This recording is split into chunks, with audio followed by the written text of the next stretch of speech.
አንድ አይን ተዘጋ፣ አንድ አይን ተከፈተ። ልክ ሲጸለይለት ከአይኑ ላይ ቅርፊት ወደቀ ነው የሚለን። ኢየሱስን እንዳያ የከለለው ቅርፊት ወደቀ።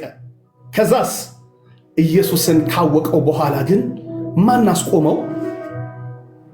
ማን አስቆመው? ሲወግሩት፣ በቅርጫት ሲያወርዱት፣ ሞቷል ብለው ሲጥሉት አራግፎ ወገኖች መጥተው ከበውት እያለ አራግፎ ተነሳ የሚል ቃል አለ። አራግፎ ልብሱን አራግፎ ተነስቶ እንደገና ወንጌል ነው የሚሰብከው። አገር ልቀይር፣ ሃይማኖት ልቀይር አላለ። የሚደርሰው የሚመጣው በህይወት ውስጥ የሚያልፉት ነገሮች ሁሉ በዚህ ውስጥ በመከራ በብዙ ውስጥ የምታልፉ ወገኖች እንደ ዮኒ ገና የክርስቶስ ፍቅር ውስጣችሁ የገባ እውነቱ ይሄ ነው።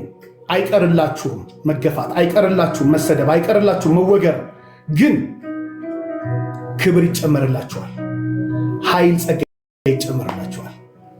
በርቱ ወንድሜ፣ አንተን በርታ ልልህ ነው። እጅግ የሚገርም ነው እና እኔ ብዙ ያስደነገጠኝ ነገር የለም እውነት ለመናገር። ለምን የስድቡ ዓለም ውስጥ ስለነበርኩኝ ምናልባት ለሌሎች ለወንጌላውያን ሊያስደነግጥ ይችላል። ቤተክርስቲያን ኖረው ለሚወጡ ሊያስደነግጥ ይችላል። እዛ መንፈስ ውስጥ የነበሩ ሰዎች አልነበሩም። ገባ? እናንተ አሁን ይህ ይመጣል ብላችሁ አላሰባችሁም። ለምን? አገልጋይ ናችሁ፣ አመስጋይ ናችሁ፣ ማህበር አላችሁ፣ ወንጌል የምትሰብኩ ናችሁ። ገባ? በየመድረኩ እየሄዳችሁ ማለት ነው። እናንተ ጋር ያ ነገር ቢመጣ ያስደነግጣል። አዲስ ነገር ነው። እኔ ግን ስላላስ የምውልበት ዘመን ስለነበረ ብዙ የሚያስደነግጥ ነገር የለም። እንዲያውም አልተደረገም ነው የምልህ። በእውነት ነው የምልህ። ብዙዎቹ ስለሚወዱኝም ይመስለኛል ያከብሩኛልም ጭምር። በእውነት ላይ ያለኝን ነገር ደጋግመው አይተውታል። በእውነት ላይ ባለው ነገር ለምን ብቻዬን አልቀርም? እውነት ካለ መሰክራለሁ። የማንም ይሁን የማንም ሳልል እውነትን ስለምመሰክር እውነትን ፍለጋ ላይ 47 years እኔ አቡነ ገብርኤል እንጂ ፓስተር ካሳሁን ሰብኮኝ አይደለም። እኔ አቡነ ገብርኤል እንጂ ቅዱስ እኔ ቤት መጥቶ ሰብኮኝ አይደለም። ኤርሚ መጥቶ ሰብኮኝ አይደለም። ማናቸውም ሰብከውኝ አይደለም። እኔን ያገኘኝ አቡነ ገብርኤል ያገኛቸው መንፈስ ዮኒ ማኛን አግኝቶት ሌላ ነገር አይደለም።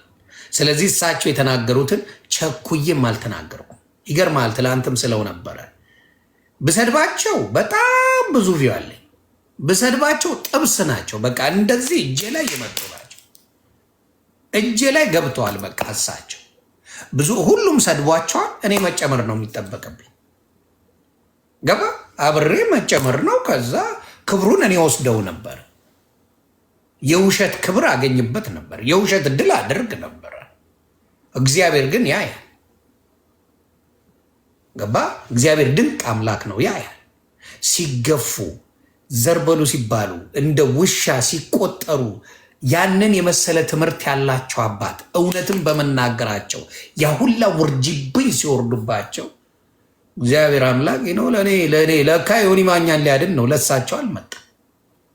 እውነት ነው የምልህ፣ ለእኔ ነው የመጡልኝ። እሳቸው የተናገሩት እኔ የምፈልገውን ከኦርቶዶክስ ቤት መመስከር ያለበትን ጌታ ነው የመሰከሩልኝ። ዳስ ኦል አይ ኒድድ። እና እኔን ያዳኑኝ አባታችን እኔን ያዳኑበት በዛቸው እና እጅግ ተደስቼበታለሁ። እና የምደነግጠው ነገር ወይም ደግሞ ከዚህ በኋላ ለሚመጣው አንደኛ ህጉም ጽድት ያለ ነው። አሜሪካ ነገር ደስ የሚል ማንም መጥቶ አጠገብ መለፍለፍ ይችላል። እንድች መንካት አይችልም። እንድች ንካ፣ ብቻ እንድች ንካ ያለ እኔ ፈቃድ አለቀል። አንጠልጥለው ያስገባዋል። እንድች ንካ፣ የፈለከውን ማውራት ጥግ ድረስ መብት ነው። እንድች የነካ ጊዜ ህይወቱን አበላሽቶ ቁጭ ነው። ይሄን ስለሚያውቅ አበሻ አይነካም። እና መሆንም ያለበት እንደዛ ነው። አንድ ሰው ወደ እግዚአብሔር ሲሄድ ወደ እግዚአብሔርን ስድቡን ሲተው እንዲሁም ኧረ ተገላገልን ተመስገን ስድቡን ትቶ ወደ አምላኩ ሄደ መባል ነው ያለበት እንደ ሰው ካየ እንጂ መሰደብ አያስፈልግም። ይሄ ተሳዳቢ ውይ እንዳይመለስ በዛው ውሰዱልን፣ አቆዩልን፣ ተገላገልን ነው መባል ያለበት። ዋይ ዩ ፋይር ሚ ቢካዝ ትፈልገዋለህ። ምኑን? መሳደቡን፣ መጥፋቴን፣ በዓለም መኖሬን፣ በዓለም መመላለሴን፣ ህይወቴ እንዲድን ፍላጎት ስለሌላቸው እንጂ አልጠቅማቸውም እኮ እንደምለጠልጣቸው ናቸው። ይህ ነው ሁሌ እየመጣው ከሽ ማረግ ሰው ነኝ። እንደዚህ አይነት ሰው የሚያስፈራ ሰው ከዛ ነገር ላይ እንደፈለጉ እንዲሆኑ ስተው ማድረግ የነበር። አረ ያዙልን በደንብ እግዚአብሔር ይስጣችሁ። ጴንጤዎች ክበሩ። እናንተ ተለየ በጠፍራችሁ ያዙልን እንዳያወጣ ማለት ያለባቸው እነሱ ነበሩ።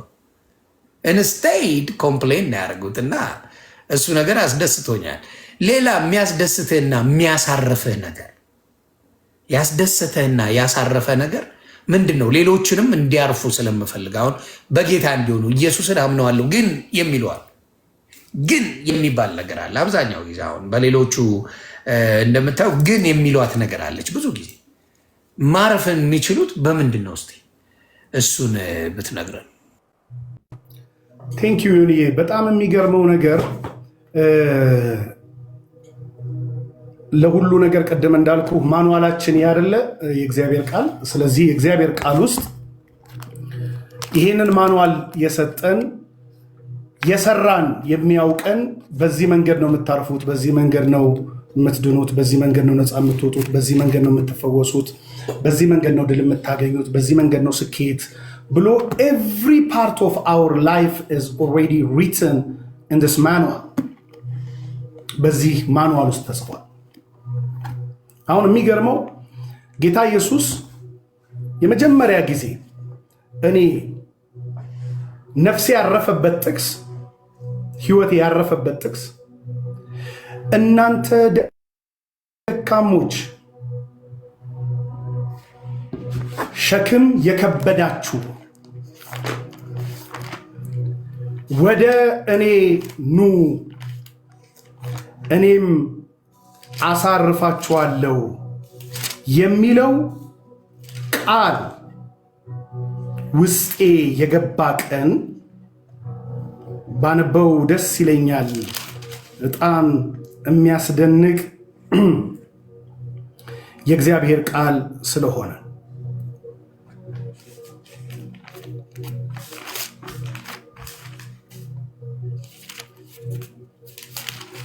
እርግጠኛ ነኝ ብዙዎችም በዚህ ቃል ያርፋሉ፣ ከሚያሳርፋቸውም ጌታ ጋር ይገናኛሉ።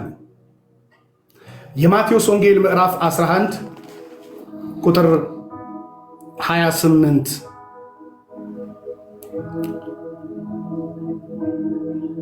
እንዳውም ከ25 ጀምሮ ላንብበው። በጣም የሚያስደንቅ የእግዚአብሔር ቃል ስለሆነ በዚያን ጊዜ ኢየሱስ መልሶ እንዲህ አለ፣ አባት ሆይ የሰማይና የምድር ጌታ ለአብ ነው የሚለው።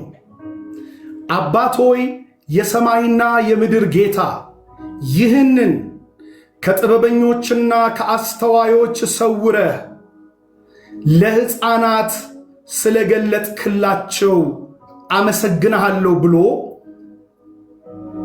የመጀመሪያ የምስጋና ድምፅ አሰማ። ይህንን ከጠቢባን ኦኬ፣